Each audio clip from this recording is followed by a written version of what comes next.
Good morning guys! So ito yung gagawin natin dito sa blower motor natin. High speed lang yung gumagana. Kasi yung resistor block, siya yung kumokontrol sa speed ng blower motor natin. 12 volts tayo. Since 3 speed to, nahati to sa tatlo. Pero yung number 1, ang hinhin lang ng ikot. Tapos ang lambing nung hangin.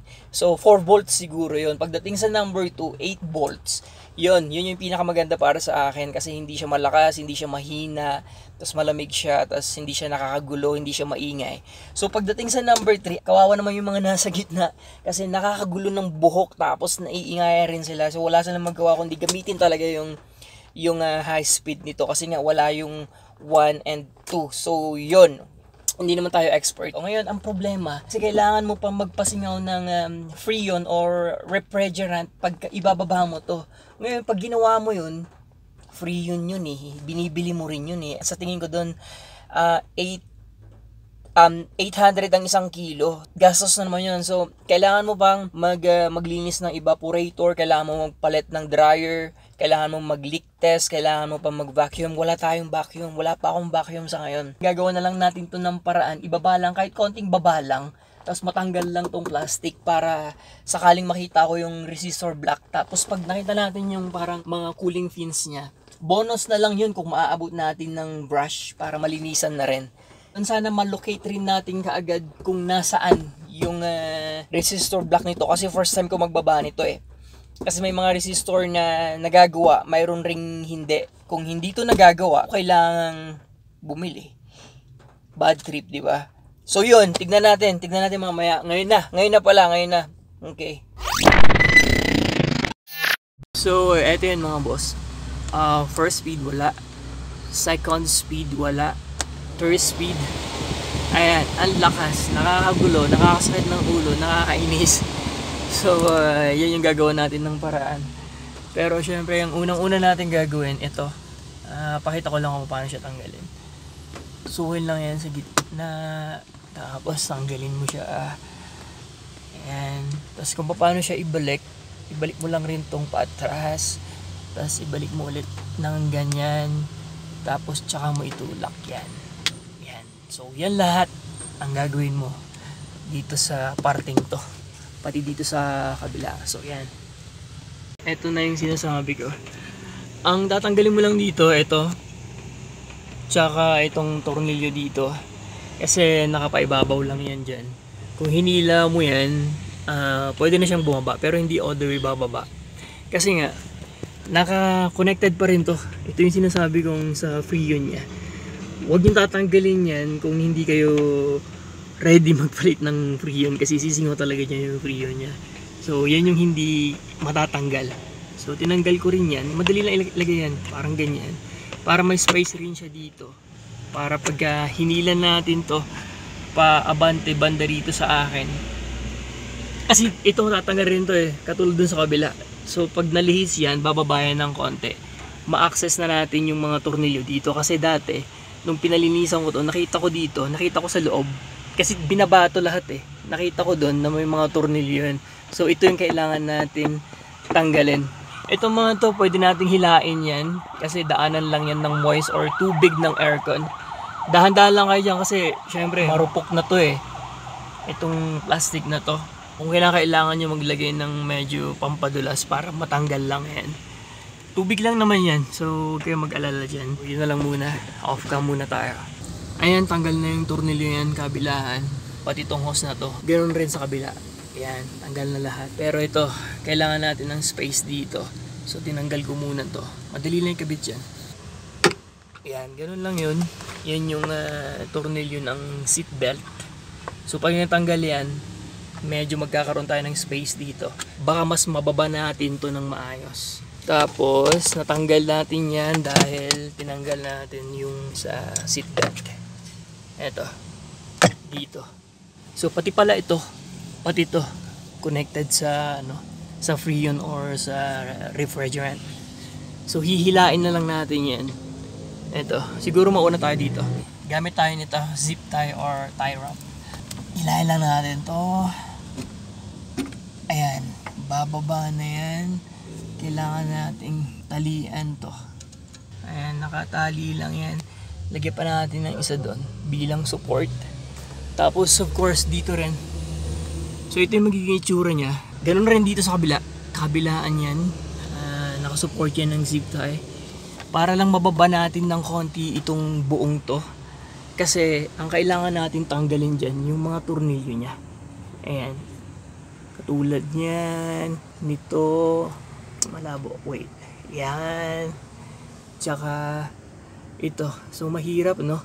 So kung mahaba yung screwdriver mo, mas mahirapan kang gawin to.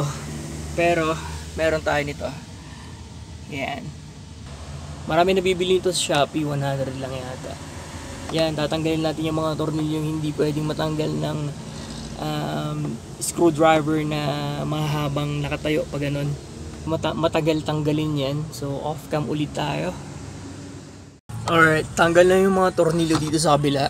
Yan, dito sa harap may mga tornilyo rin dito sa gilid. So lahat ng yan kailangan tanggalin. Kailangan mo ng maraming pasensya kasi mahirap nga naman tanggalin. Parang dinudukot mo lang siya eh.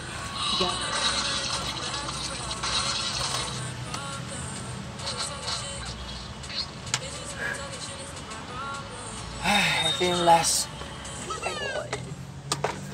Yun. Yan po yung itsura.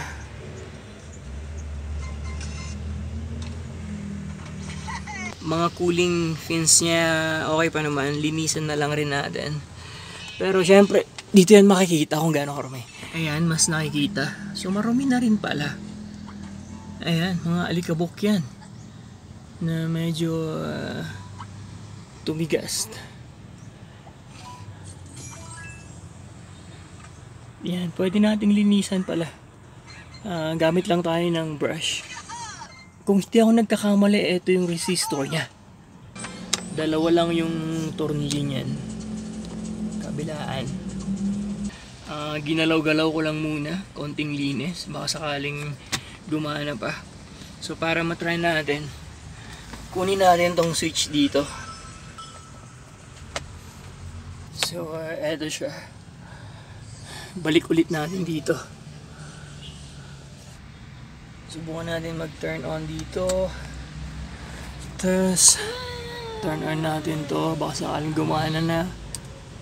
Wala pa rin yung number 1.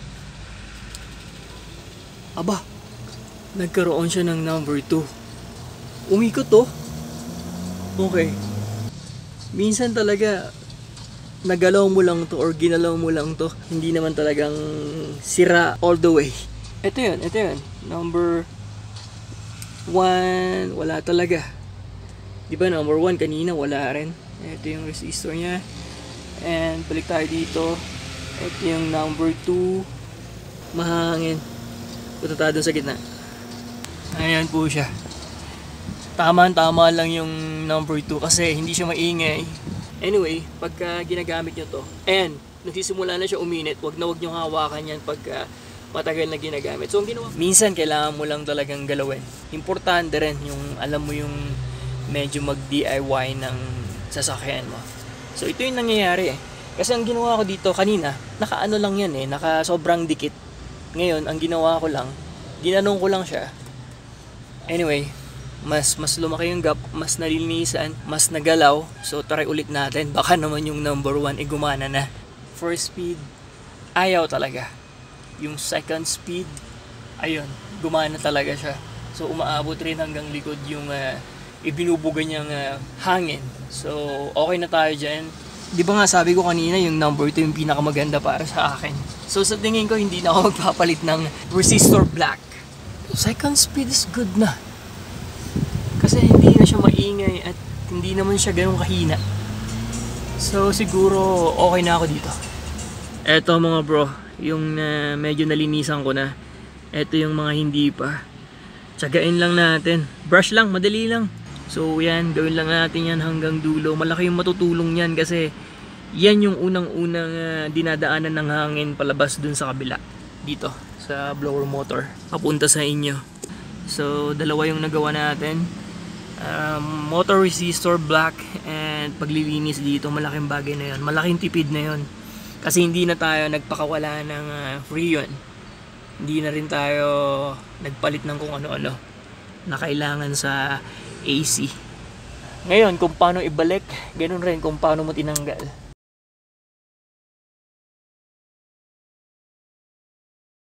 So, eto na yon, secured na, nakabit ko na lahat. Isa sa pinaka-importante, yung switch ng handle ng switch niya, nakakasugat yan eh. So, yung first speed, wala pa rin. Pero hindi na importante sa akin yun kasi hindi naman siya umaabot sa likod eh. Yung second speed niya, wow, smooth sailing siya. Ang sarap ng hangin niya. Tapos alam kong aabot siya sa likod kasi malakas rin siya eh. Unlike kanina, high speed lang yung gumagana. 'Di ba? Nakakainis, nakakagulo siya ng buhok, masyadong malamig para sa mga nasa gitna. Tas talagang wala silang ibang mapupuntahan na speed kundi yung high speed lang kasi yun lang yung kayang gawin kanina ng motor resistor or resistor block ng motor nito.